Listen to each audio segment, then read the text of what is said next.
Hello, my name is Luke Powers and I'm from Dunn County, Wisconsin. I will be giving my reasons on the Guernsey Senior 2-year-old cows. 4123 is how I place this class of Guernsey Senior 2-year-old cows.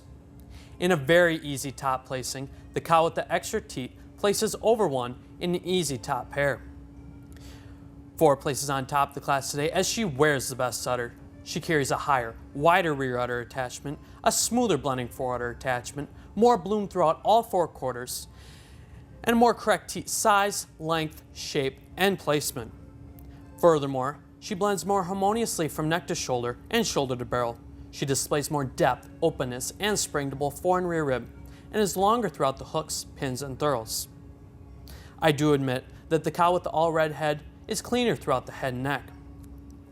Next, in a very close middle placing, 1 places over 2 as she shows more depth, openness, and spring to both fore and rear rib, is wider throughout the chest floor, and she carries that width on back to a wider set of hooks, pins, and thurls. Moreover, she carries a higher, wider rear udder attachment with more bloom throughout all 4 quarters. I do grant back, however, that 2 blends smoother through the shoulder blade.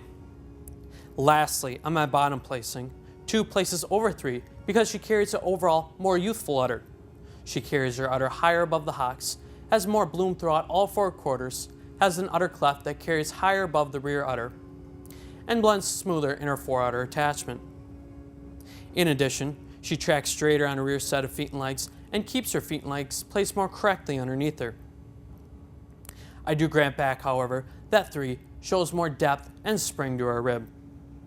But I feel justified in leaving her on the bottom of the class today as she lacks the overall youthfulness of udder and smoothness of body to merit a higher placing.